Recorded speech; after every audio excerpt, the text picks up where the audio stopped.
제57강 용서하는 것이 사랑이다. 형제자매 여러분, 주님 안에서 평안하십니까? 저는 예수님의 사랑을 전달하는 사랑의 전도사 바나바 문입니다. 오늘은 용서하는 것이 사랑이다 라는 제목으로 57번째 특강을 진행하고자 합니다. 성경에서 말씀하고 있는 용서의 진정한 의미는 무엇일까요? 용서하는 것은 인간의 영역이 아니라 하나님의 영역입니다. 용서는 하나님이 사람의 죄에 대하여 면제 또는 사면해 주는 것을 말합니다. 그리고 그 용서를 받은 사람이 다른 사람을 또 용서하는 것도 포함하고 있습니다. 성경에서는 용서에 대하여 두 가지를 언급하고 있습니다. 첫째는 예수님은 우리의 죄를 회개하고 하나님의 용서를 구하라고 말씀하고 있으며, 둘째는 예수님은 우리에게 죄 지은 사람을 용서하라고 말씀하고 있습니다. 이와 같이 성경적 용서는 인간에 대한 하나님의 용서와 타인에 대한 나의 용서로 나누어 볼 수 있습니다. 용서의 의미를 좀 더 세분하여 나누어 보면 다음과 같이 5가지로 정리할 수 있습니다. 첫째, 용서. 내가 예수님께로부터 받은 무한한 사랑을 남에게 실천할 수 있도록 하나님 자녀에게 주어지는 사랑의 실행이라고 할 수 있습니다. 용서는 내가 예수님께 받은 사랑을 상대방에게 그대로 베푸는 것입니다. 예수님께서 나를 죄인인 그 상태 그대로 받아주셨듯이 나도 나에게 잘못한 상대방을 있는 그대로 받아들여 사랑을 베푸는 것이 바로 용서인 것입니다. 마태복음 9장 12절부터 13절에서 예수님께서 들으시고 이르시되, 건강한 자에게는 원이 쓸데없고 병든 자에게라야 쓸데있느니라. 너희는 가서 내가 긍휼을 원하고 제사를 원치 아니하노라 하신 뜻이 무엇인지 배우라. 내가 의인을 부르러 온 것이 아니요 죄인을 부르러 왔노라 하시니라 라고 말씀하고 있습니다. 여기서 긍휼은 용서와 사랑의 마음을 표현하는 것입니다. 제사, 즉 예배보다도 더 중요한 것이 용서하고 사랑하는 것이라고 말씀하고 있습니다. 둘째, 용서는 모든 심판과 비판과 판단하는 것을 하나님께 맡긴다는 의미입니다. 상대를 내가 심판하거나 비판하고 판단하는 것은 하나님의 영역을 침범하는 교만한 행동입니다. 성경은 분명히 모든 사람은 죄로 인하여 죽게 되며 죽음 이후에는 각자 행한 대로 심판을 받게 된다고 말씀하고 있습니다. 히브리서 9장 27절에서 한 번 죽는 것은 사람에게 정하신 것이요 그 후에는 심판이 있다고 말씀하고 있습니다. 물과 성령으로 거듭나지 못한 사람은 죽으면 심판을 받아 영원한 불못에 던져지게 되는 것입니다. 또한 마태복음 7장 1절부터 2절에서 비판을 받지 아니하려거든 비판하지 말라. 너희가 비판하는 그 비판으로 너희가 비판을 받을 것이요 너희가 헤아리는 그 헤아림으로 너희가 헤아림을 받을 것이니라 라고 말씀하고 있습니다. 판단하는 것도 마찬가지입니다.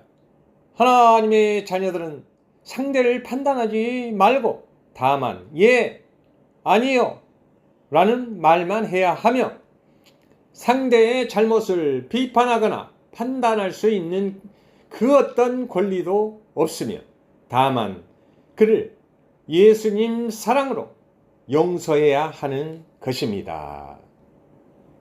셋째, 용서는 내가 하는 것이 아니라 성령님께서 하신다는 믿음이 필요한 것입니다.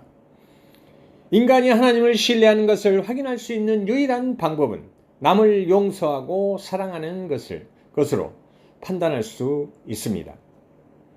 그리고 이 모든 것들, 즉 믿음, 소망, 사랑, 용서는 하나의 공통점이 있는데 바로 인간 스스로의 힘으로는 온전히 행할 수 없다는 사실입니다. 이 모든 것들은 우리 마음속에 역사하시는 성령님의 인도하심과 그분의 능력이 없이는 행할 수 없는 것들입니다. 우리가 우리에게 죄 지은 사람을 용서하고자 하는 마음을 가질 수 있으나 진심으로 용서하는 것은 오직 성령님의 능력이 아니고서는 할 수 없습니다. 내가 아무리 말로는 나에게 잘못한 사람을 용서했다고 하더라도 그 사람의 이름만 들으면 여전히 화가 나고 그때의 일들이 생각난다면 우리가 아직도 그 사람을 진정으로 용서하지 못했다는 증거입니다. 내가 죄인이라는 것을 고백하고 용서하지 못하는 마음을 눈물로 회개하면 성령님께서 용서하는 마음을 주시는 것입니다. 넷째, 용서는 예수님을 믿음으로써 실행할 수 있으며 예수님의 사랑으로 회심한 사람이 첫 번째로 실행하는 행동입니다. 물과 성령으로 거듭난 하나님의 자녀들은 내가 예수님의 십자가 사랑으로 용서받은 깊은 회심의 경험이 없이는 다른 사람을 용서할 수가 없다는 사실입니다. 다시 말하면 다른 사람을 진심으로 용서하지 못하는 사람은 물과 성령으로 거듭난 그리스도인이 아니라는 사실입니다. 아무리 나에게 잘못한 사람을 용서한다고 해도 그 사람에게 받은 상처 그리고 고통의 기억은 잘 잊혀지지가 않습니다. 그래서 매 순간 나에게 상처를 주고 잘못한 사람을 생각할 때마다 마음속 깊은 곳에서부터 울분과 화가 치미는 것은 당연합니다. 그러나 이것은 하나님께서 우리에게 허락하신 믿음의 시험인 것을 기억해야 합니다. 그러므로 우리는 매 순간 예수님의 이름을 부르며 성령님의 도우심을 구하면 나쁜 기억과 마음의 상처를 치유해 주신다는 사실을 알아야 합니다. 다섯째, 용서는 우리의 믿음의 실천인과 동시에 하늘문을 여는 열쇠이며 사랑의 실천입니다. 구원은 인간에게 값없이 주시는 하나님의 선물입니다. 구원받은 사람, 즉 하나님의 자녀들은 하나님의 말씀을 실행하여 예수님의 사랑을 실행하게 됩니다. 예수님의 사랑은 기록된 로고스의 말씀이 성령님의 역사하심으로써 살아있는 레마의 말씀으로 이루어지는 것을 말합니다. 하나님의 자녀들은 율법과 십계명을 실천하고 11조를 드려서 구원받는 것이 절대로 아닙니다. 구원은 철저하게 하나님께서 주시는 선물입니다. 물과 성령으로 거듭난 하나님의 자녀들은 마음속에 하나님 나라를 이루고 새 언약에 따라 새 계명을 실행하게 됩니다.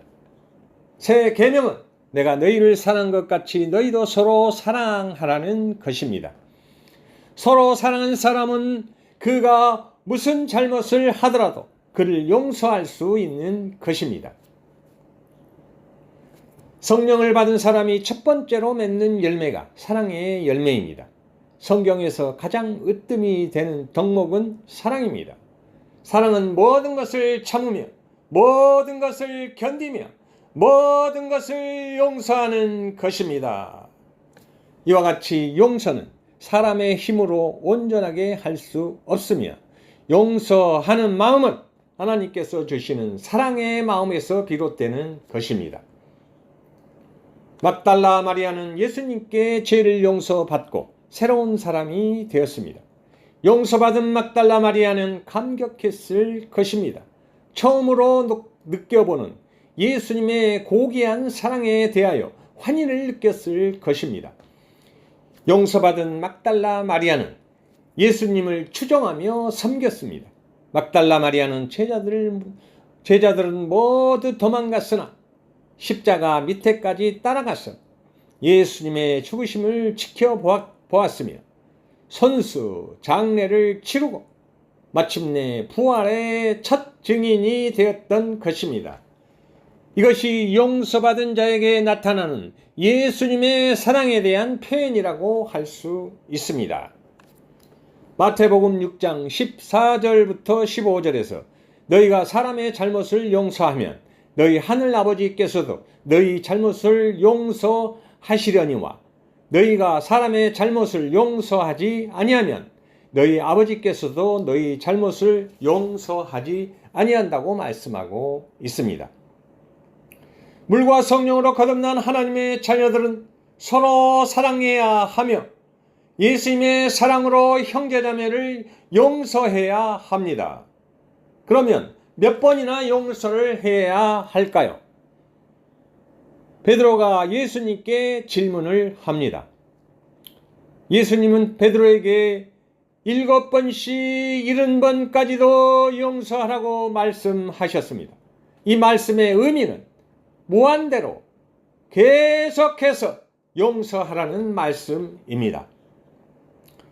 예수님의 사랑 안에 있으면 손양원 목사님처럼 아들을 죽인 원수까지도 사랑하고 용서할 수 있는 것입니다.